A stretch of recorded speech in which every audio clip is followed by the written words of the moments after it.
Boa tarde, me chamo Camille, sou aluna do Instituto Federal de Brasília, Campus Planaltina, da turma do Agro 3, e irei apresentar para vocês hoje a análise de compostos bioativos e atividades antioxidantes do café arábica e grãos defeituosos no Cerrado Mineiro. Os integrantes do grupo são Camille Monteiro Chagas, Leandro Tavares de Ataíde e o Everton da Silva Arruda. Os tópicos dos nossos trabalhos são a introdução, contexto do café no Brasil, justificativa do estudo, objetivo dos estudos, meteorologia, comportamento de cafeína, ácidos cleogênicos e trionelina, fenóis totais e protancelina, objetivo dos estudos e atividade antioxidante. Continuando com o discurso dos resultados, contexto do café no Brasil, implicações para a indústria, conclusão e agradecimentos e referência. Passando agora para a introdução. O Brasil é o maior produtor de café do mundo, significando que cultivamos mais café do que em qualquer outro lugar. O café brasileiro é conhecido mundialmente pela sua qualidade, especialmente o tipo arábica. Iremos explorar a importância do café, como um olhar especial para a qualidade do arábica e a presença de grãos defeituosos. O café apresenta um desempenho com um papel fundamental na economia da cultura brasileira e mundial. No entanto, apresenta grãos defeituosos, apresentando desafios para a qualidade do café, exigindo cuidados especiais na produção e no processo de separação de grãos também. Contexto do café no Brasil. Como eu disse antes, o café possui uma rica história e uma tradição também na sua produção de café, sendo reconhecido mundialmente como o maior produtor e exportador dessa commodity. Essa posição de destaque moldou a economia e a cultura do Brasil, impulsionando o desenvolvimento de diversas regiões e gerando empregos para milhões de pessoas. Como eu já disse, a história já foi a principal riqueza do Brasil e ajudou a formar muitas cidades do nosso jeito de ser. A economia gera muitos empregos e traz bastante dinheiro para o país, principalmente através das exportações.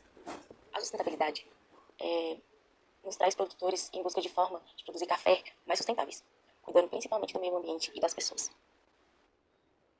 Justificativa do estudo. A presença de grãos defeituosos, PVA, no café é um problema recorrente na indústria do cafeiro, e especialmente no mercado interno. Embora a torra seja um processo de modificar justamente a composição química do café, pouco se sabe sobre a presença de PVA na influência de formação de compostos bioativos e atividades antioxidantes em diferentes níveis de torra. Esse estudo justifica pela necessidade de aprofundar o conhecimento sobre impactos de qualidade dos grãos na bebida final, contribuindo para a melhora da qualidade dos cafés comercializados e pela valorização do produto brasileiro. Temos como objetivo principal analisar a influência dos diferentes graus de torra, claro, médio e escuro, na concentração dos seguintes compostos bioativos de grãos de café arábicas. Objetivos específicos: medir a atividade antioxidante total na extrato. Nessa imagem, temos uma amostragem de níveis de torra: o grão cru, o grão claro, o grão médio e o grão escuro. O grão claro é ideal para destacar a acidez e notas de frutadas do café, utilizando para analisar grãos mais complexos. A torra média é um ponto intermediário para a busca do equilíbrio ácido e cor, bastante usado para avaliar padrões de qualidade. E por fim, a torra escura, focada no corpo do café com notas mais amargas e menos ácido, enfatizando óleos essenciais do grão. Agora falarei sobre análise realizada. Bom, começaremos falando do CLAE, que é a cromatografia líquida de alta eficiência, usada muito para identificar e qualificar os compostos específicos como cafeína, ácido clerogênico, trigonelina no café. Depois vamos para a atividade de antioxidante, conhecida também como método DPPH, que é utilizado para medir a capacidade de antioxidante do composto no café. Esse método avalia a capacidade do café de neutralizar radicais livres e importantes prevenções de danos celulares. Por último, temos o grupo de ácidos. Esse método é utilizado para avaliar a acidez do café e a presença de compostos que influenciam no sabor e na estabilidade de antioxidante. Agora eu vou falar um pouco sobre o comportamento da cafeína. Ela é um dos principais componentes presentes no café, que é amplamente conhecida por seu efeito estimulante. A cafeína é um alcaloide encontrado nos grãos e é ela que desempenha um papel importante no sabor, ela que confere o amargor característico da bebida. Além disso, ela é bastante estável sob condições de calor, o que significa que mesmo durante o processo de torra, sua quantidade não sofre grandes alterações. Falando um pouco sobre o nível de torra, essa estabilidade também contribui para a popularidade do café como uma bebida energética, já que mantém seus efeitos estimulantes em diferentes benefícios. Agora temos os ácidos clorogênicos e a trigonelina. Esses ácidos são compostos amplamente presentes no café verde e eles possuem duas funções, que são ser antioxidante e também influenciar no sabor e no aroma do café.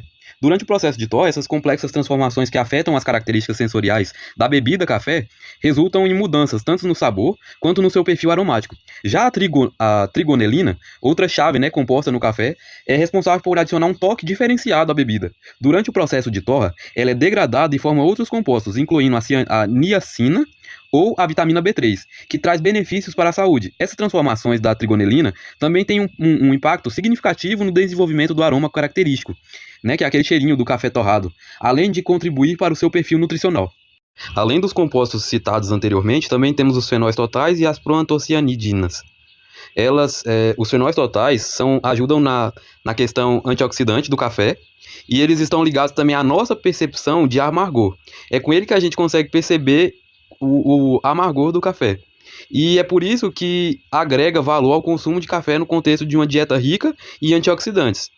Já as proantocianidinas, por outro lado, são um tipo de tanino que está relacionado à distringência da bebida.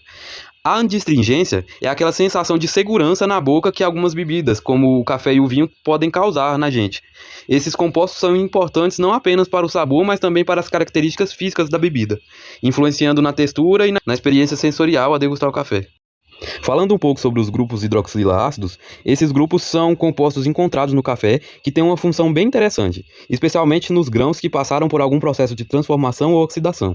Esses compostos estão diretamente relacionados às reações químicas que ocorrem durante o armazenamento ou no processamento do café. No processo de torra, esses grupos são gradualmente degradados, o que impacta na complexidade do sabor da bebida. Esses ácidos também são importantes na definição de algumas características sensoriais, como o amargor e a acidez.